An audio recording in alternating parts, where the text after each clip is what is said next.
What's up? Good afternoon, everybody in YouTube land. It's your buddy Chop It On coming at you another episode of Chop Talk brought to you by the DFSArmy.com, your one-stop shop for everything DFS related from MMA to PGA to MLB to WNBA. Doesn't matter what it is you play, we absolutely have the content, tools, optimizer, and coaching for you to become a better player. So take a peek at us in the bottom here in the comments section and use code CHOP, CHOP, for a 10% discount. Get in there today like I've been chirping for a while. Prices are going to go up. We're getting ready to roll up on the 4th of July holiday.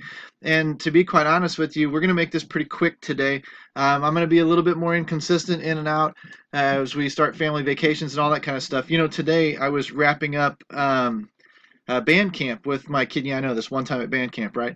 I was wrapping up band camp with a kid, and I started listening to these guys. And you know, my boy's in 8th grade now, and I'm listening to the 6th graders warm up. This is their first shot at being in more or less a legit band, and they start off playing their scales and start off playing all of their music progressions up and down, up and down. Maybe some of you are more musically inclined than I am, but it was really, really funny listening to him. And I remember back to when my boy was trying this stuff and when he was trying to get noise out of instruments and then control the sound and all this. And I started going, gosh, I was chirping on him.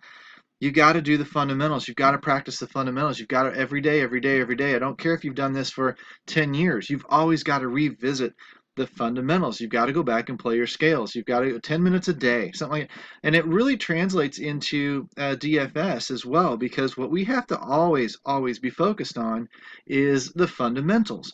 And whether it be bankroll management or contest selection or some kind of cash slash GPP type lineup construction, things like that. We always need to be focused on the very, very basics of the game and how it is supposed to be played so that we can then continue our progressions past what it is that we're trying to learn into the more expert and intermediate categories.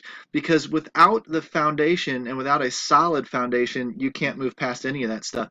So to be quite honest with you, that's what I try to teach people all of the time as a coach inside DFS Army. If you feel like for whatever reason you need to revisit the fundamentals, that would be a reason to jump in and contact me inside the Army and let's talk one-on-one or in small groups or something, and let's get the fundamentals locked in place as we move on and move forward. So just food for thought. It was on my mind when I was watching them play Star Wars and Pirates of the Caribbean and all this other jazz band fancy stuff that I can't believe 8th graders are capable of even doing. But the whole time I was listening to the band director talk about the fundamentals with his 6th grade kids, and the light bulb just went on. I said, you know what?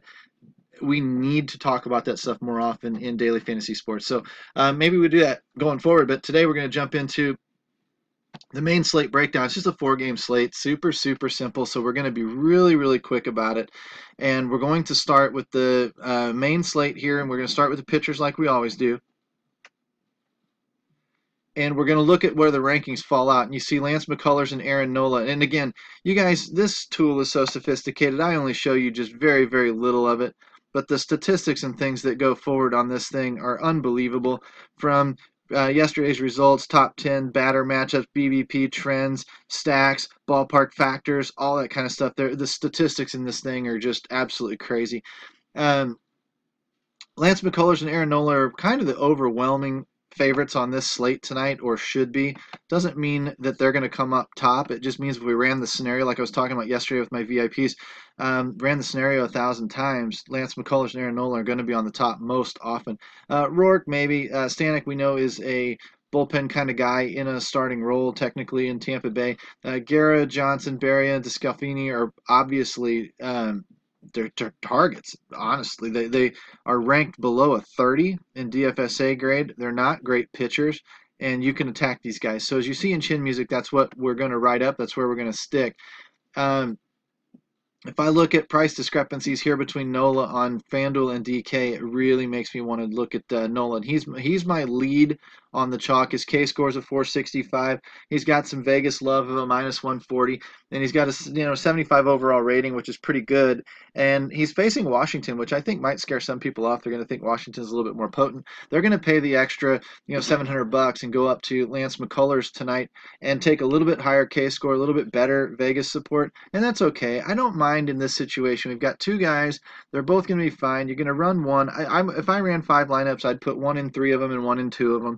And I'd run it kind of like that because, again, I'm more into baseball's unpredictable enough. I'm more into trying to get a good mix. And to do that, I need to narrow it down to 3 or 4 or 5 offenses and a couple of pitchers, and then spin them up in our optimizer and control the names and what it spits out to me to where it's what I like, but then take a few different shots. I'm not a one lineup guy when it comes to baseball because of the randomness of the sport.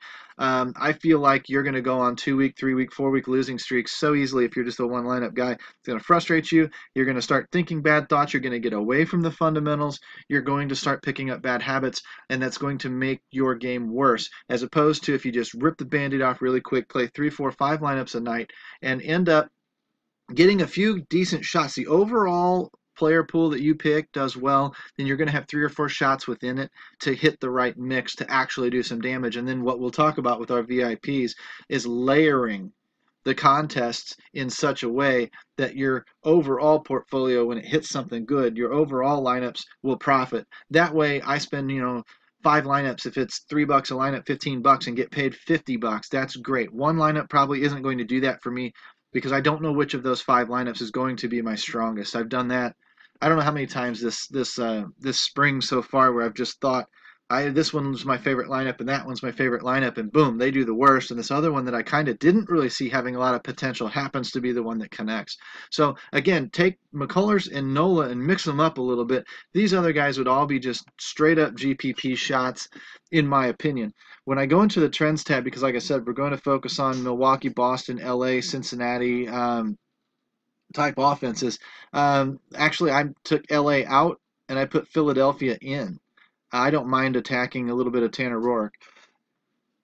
Let's see who the hot hitters are. When we set this one up just right, I cut it down to 350 again, even though it's a smaller slate. I just left it at 350, seems to be my standard number. And I'm looking at Boston all over the place. What is there, 5 or 6 Boston guys? There's a bunch of Cincinnati guys. There's a bunch of Milwaukee guys, a couple of Houston guys, and there's a couple of Philly guys in there. A couple of the Philly guys. So I don't mind taking those offenses and mixing them up. And that's a lot because it covers 4, of the whatever 8 offenses on the slate. I usually like to narrow it down a little bit thinner than that. But again, when I see stuff like this lately, I've been going away from a 4-3-1 type lineup formation and going more 3-3-2.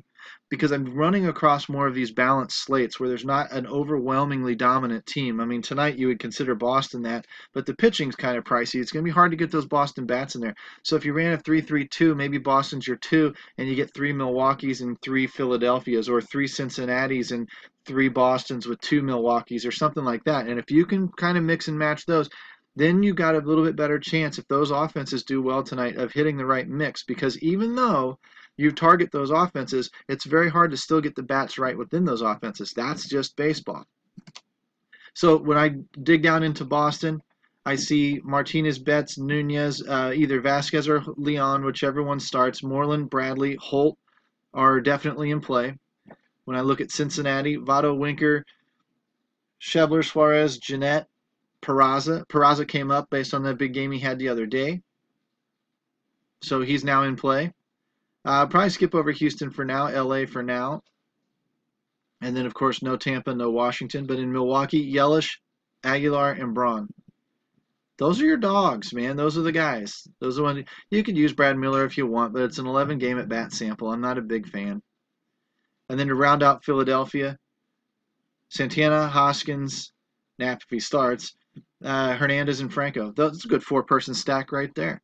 I'm not using Alther. I'm not using Abdul Herrera right now. Those guys are not hitting high enough WOBAs. They're not getting the results that I like. It doesn't mean they won't go off tonight. It just means the odds are they're not swinging the bat well enough right now for me to want to pay attention to.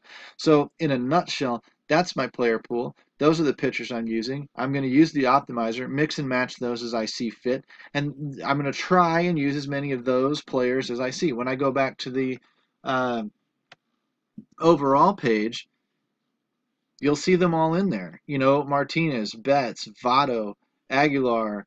You'll see some Houston stuff in there, but Santana. I'm just trying to put as many of these guys, top-rated guys that are running hot on the WOBA, on the last 7-day woe, but just try and put as many of them in my line. Now, I don't know what exact combination is going to be the winning combo tonight, but I know that gives me the best shot at a big group of players that I can mix and match around each other and make it all work. So anyway, not too deep today.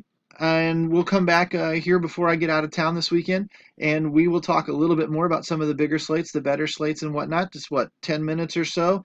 It's been your buddy Choppadong with a little episode of Chop Talk. Come back and see us, and I hope to see you guys inside the Army soon. Take care.